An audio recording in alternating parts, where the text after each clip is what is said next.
A very good afternoon. It's the 26th of October 2023. Welcome to the lunchtime news here on TV1. For the Newsfirst team, I'm Senita Sena Naik.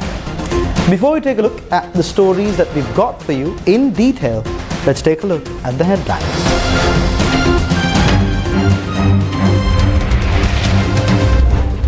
Japan to give 200 million yen grant to Sri Lanka. Showers in all provinces apart from north and the east. Elections cannot be delayed, says DEW Gunasekara.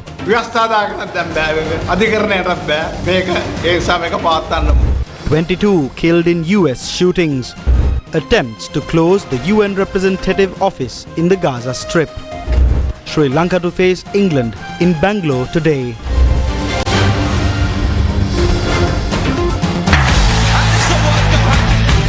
The official ICC Men's Cricket World Cup India 2023. In your top story this afternoon, England and Sri Lanka will both be out to give their semi-final hopes a much-needed boost in their clash at the ICC Men's Cricket World Cup 2023. Sri Lanka and England will play against each other at the ICC Men's Cricket World Cup 2023 in match 25 in Bangalore. Both teams will be playing their fifth match at the ICC Men's Cricket World Cup 2023. Angelo Matthews, who has played 221 ODIs, was named as a replacement after Matisha Pathirana failed to recover from a shoulder injury sustained during a warm-up match and was subsequently ruled out of the tournament. I'm hoping to use all my experience and give it all out in this World Cup. Have you been told what sort of role you're going to play in this team? Well, mostly, our top pod is quite settled. So wherever the team wants me, wherever the captain, the coach wants me to bat, I will bat, and looks like I'll bat in the middle order. But the positions doesn't really matter. As long as I can contribute in whatever way possible towards a winning cause. I'm not really bothered about personal milestones, batting up top the order and getting hundreds or 50s. I'd rather bat anywhere the team wants me to and try and contribute in a very small way even for a win. Sri Lanka have played 4 games and have 1 win and 3 losses, and they are placed 7th in the standings. The defending champions England also have 1 win and 3 losses, and they are placed 8th in the standings. Both sides have played 78 ODIs and England have won 38 of them, with Sri Lanka securing the win in 36 matches. 1 game ended with the scores on equal and 3 games ended without a result. The Sri Lanka vs England game will commence at 2 p.m. Sri Lanka time. Cricket fans can catch all the action via the MTV-MBC networks, the official broadcasting rights holder of the ICC Men's Cricket World Cup 2023. The matches can be watched on TV1 and www.sirasatv.lk and also on TNL. In addition, the match will be aired via YFM as well.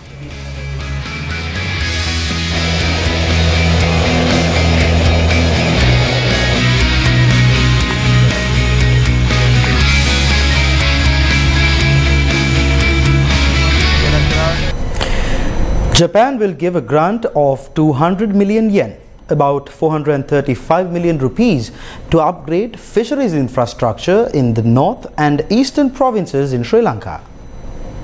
According to Economy Next, Japan will give tractors with deep freezer to the Department of Fisheries and Aquatic Resources, ice production machines and digital scales to the Ceylon Fisheries Harbour Corporation and nets to the National Aquaculture Development Authority. The Cabinet of Ministers have given approval for President Ranil Wickremesinghe to sign the documents. Japan has given a series of project grants and humanitarian assistance after Sri Lanka defaulted on its foreign debt in 2022.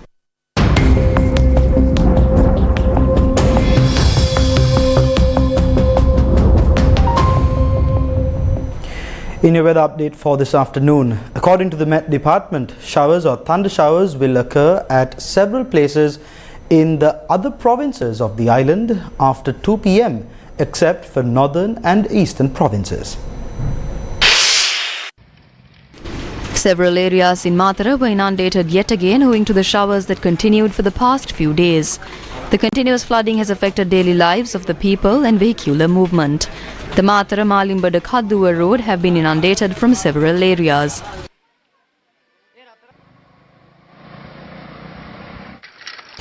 The Malimbada-Vellathota road has been inundated from the Vellathota and Polvattaguda areas. Several houses in Katuwantota Matara are still inundated. Sluice gates of the Hambantota Muruthavala reservoir was opened yesterday. Water is being released from the sluice gates to the Urubukka Oya. Due to the prevailing weather situation, the Ohiya Ambevela Pattipula road in Badula was subject to a landslide on the 18th of October. As of now, the area is completely washed away. According to our correspondent, vehicular movement has been completely halted. One house was damaged following the landslide in the Tihagoda Vallatota Dummalahena mountain in Mathara. Residents of 3 houses in the area has been evacuated owing to the risk of further landslides. In more local news, several families are facing issues due to the construction of a bunt in Diulana Polonnaruwa. A bunt is being constructed in Villua Diulana to provide water for wild elephants at the Floodplains National Park in Polonnaruwa. However, area residents said that there is a risk of their houses being flooded due to the rainy season. Farmers in the area are requesting authorities to take appropriate measures as there is a risk of paddy fields being inundated as well. However, the Department of Wildlife Conservation Office in Polonnaruwa said such a situation would not arise. In more local news, Sports Minister Roshan Ranasinghe has said that legal action will be taken against responsible officials for the delayed construction of the Northwestern Province Sports Complex. He made these remarks during a visit to the Northwestern Province Sports Complex. Construction for the Northwestern Province Sports Complex commenced in 2017 in Bingiria. Yesterday, Sports Minister Roshan Ranasinghe and State Minister Shantha Bandara visited the site for an inspection.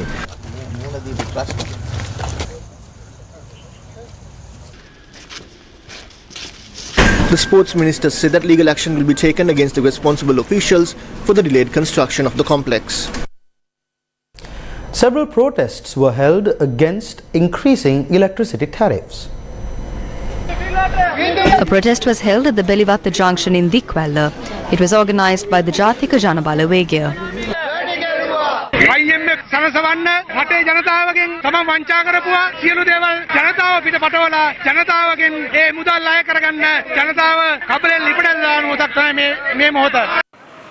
Another protest was held in Ahangama yesterday against the electricity tariff hike. It was organised by the Samaki Janabala Vegya. තුන් වේල කා ගන්න විදියක් නැහැ. Light බිල ගෙවුවම, වතුර බිල ගෙවුවම ජීවත් වෙන්න කෑම ටික ගන්න විදියක් නැහැ. මිනිස්සුන්ට ජීවත් වෙන්න අවශ්‍ය කරන ලයිට් බිල, වතුර බිල, ගෑස් බිල අඩු කරන්න කියන ආයාචනය තමයි අපිට කරන්න වෙලා තියෙන්නේ. Convening a media briefing, the Sri Lanka Government Officers Trade Union Association expressed the following views regarding the increase of state sector employees' salaries. There hasn't been an increase of state sector salaries for 8 years. There hasn't been an increase of bonuses as well.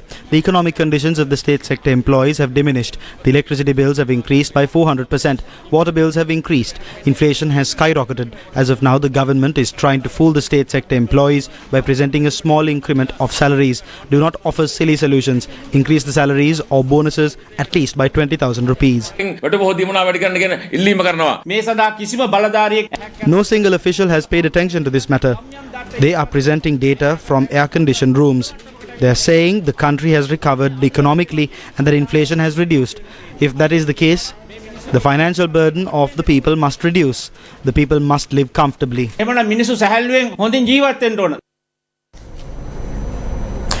Up next is Crime Watch.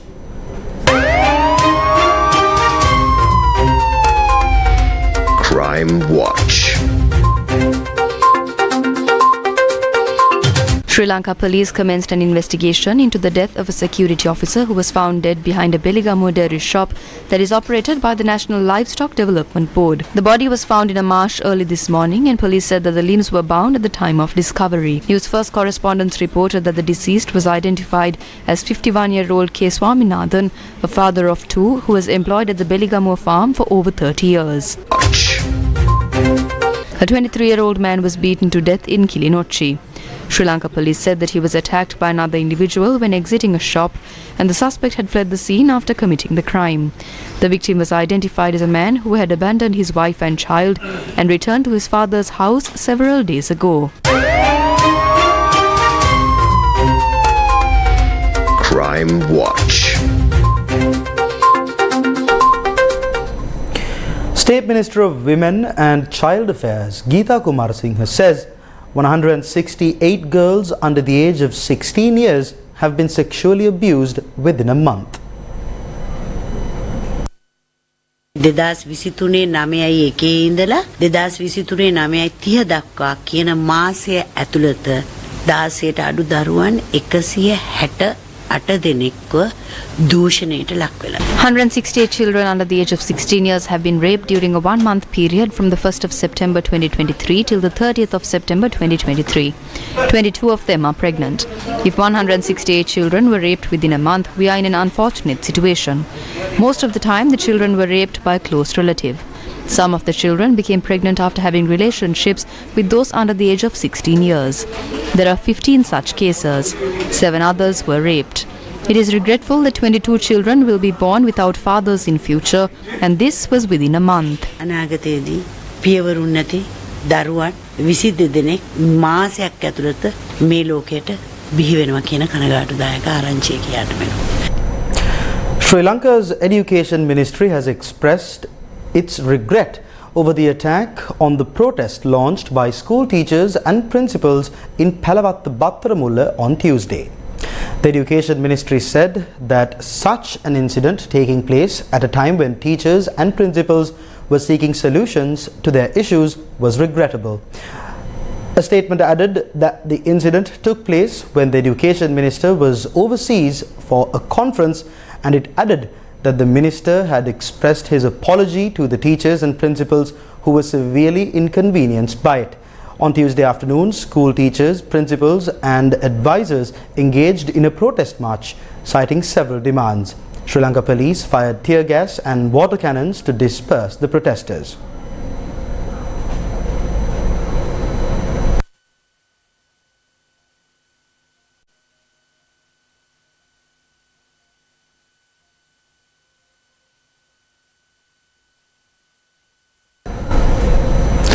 Meanwhile, the Piriven Teachers Service Association has urged the authorities to stop burdening the parents of school students.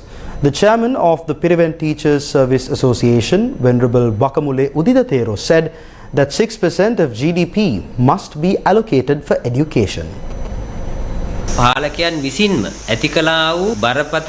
Teachers are facing a salary issue for 25 years that was created by the rulers. Following the massive protests in 2021, one-third of the salary arrears due to the teachers was awarded in 2022. However, nothing is said about the remaining two-thirds. The budget will be presented in November, and the appropriation bill was also presented to the parliament. There is no salary increase in it, yet the prices of goods have increased. We urge for the burden on the parents be lifted and 6% of the GDP allocated for education. Rulers claim that the country will be developed by 2048.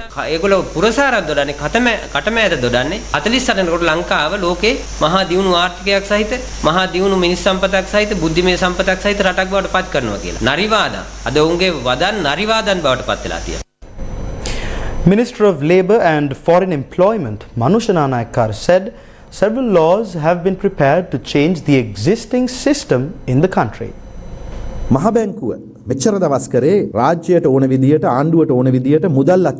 The central bank has been printing money and spending when necessary for the government. The president put an end to the process to destroy the country's economy by printing money and took measures to implement the Central Bank Act, allowing the CBSL to make independent decisions.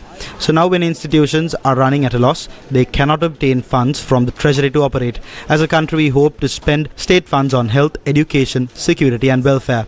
We will partner with the private sector for the rest and allow them to work. The basic laws and regulations required are being formulated. This is the period during which most acts were passed in our history. 50 to 60 acts are ready to change the system in our country for the future. වැඩිම ප්‍රමාණයක් ක්‍රියාත්මක සම්මත කරගන්න කාලවකවානුව බවට දැන් පත් වෙලා තියෙන ඉදිරියේදීත් අන 50ක 60ක පොලිමක් සූදානම් වෙලා තියෙනවා මේ රටේ මේ ක්‍රමය වෙනස් කරන්න ඕන නිසා. Venerable Battaramulle Seelaratana Theru, leader of the Janasitha Peramuna, made the following comments. Sri Lanka Freedom Party and the Podujana Peramuna are putting on a show, and it is shown to the people through the media. Elections are just around the corner. This is a joke. They're doing a really good job at their narrative. The person who has a vision should be allowed to carry on. The ones who can't should be chased out. Minister Ramesh, think about the people of this country. Think of the innocent patients. I request you to bring as many good and high quality medicines as possible for the sick and make them available for a better recovery.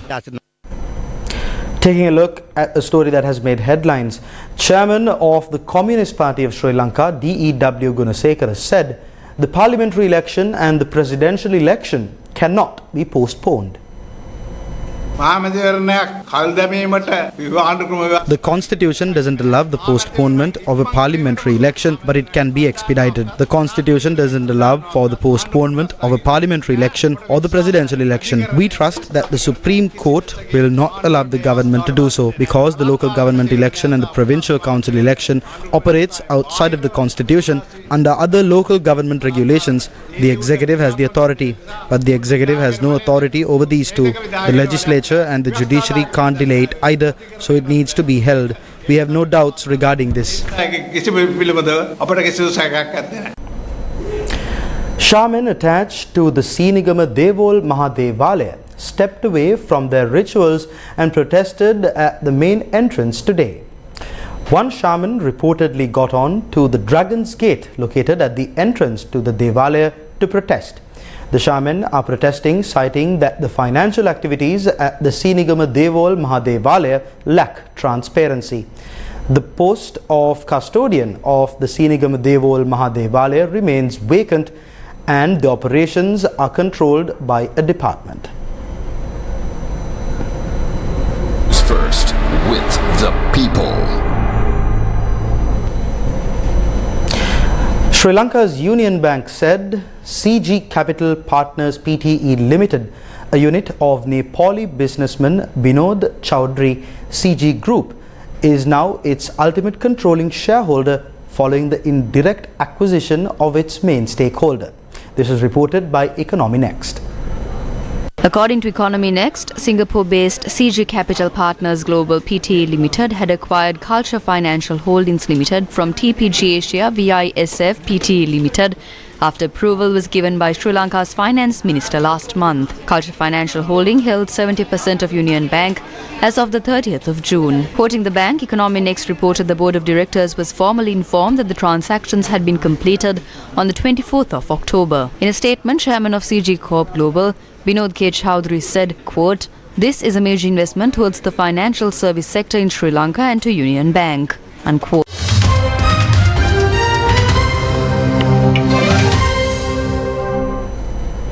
In international news, hundreds of police searched the city of Lewiston and surrounding areas of Maine, United States for a man sought in connection with mass shootings, a death toll ranging from 16 to 22. Residents of the city as well as the nearby town of Lisbon have been told to shelter in place. State and local police identified Robert R. Card as a person of interest in the case after previously posting on Facebook photographs of a man wielding what appeared to be a semi-automatic rifle. The 22 fatalities would be on par with the number of homicides that normally occur in Maine in any given year. According to Maine State Police, the number of annual homicides in the state has fluctuated between 16 and 29 since 2012.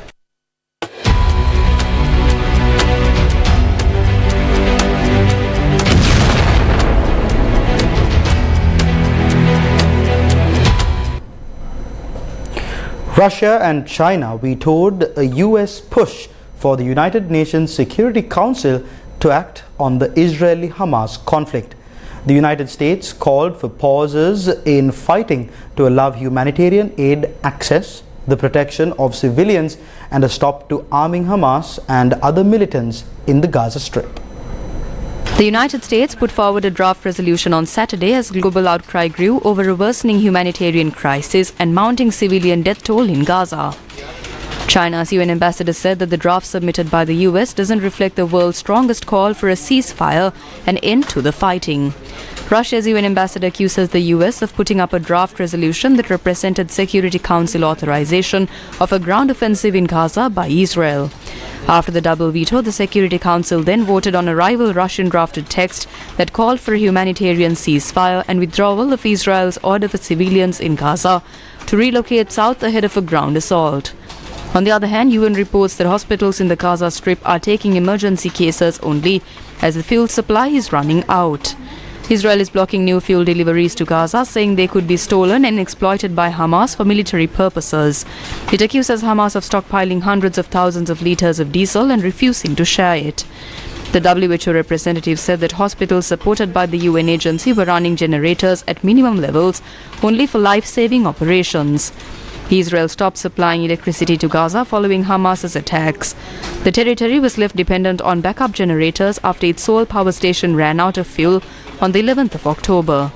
Aid agencies and medics inside Gaza warn that more people will die if key equipment stalls without electricity. At least 21 Palestinian journalists have been killed, several have been injured and others are missing during ongoing military operations between Hamas and Israel in the Gaza Strip.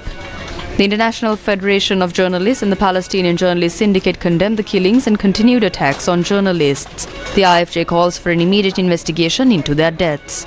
Meanwhile, Israel will refuse visas to United Nations officials, its ambassador to the UN has said, as the country's spat with the international organization deepens.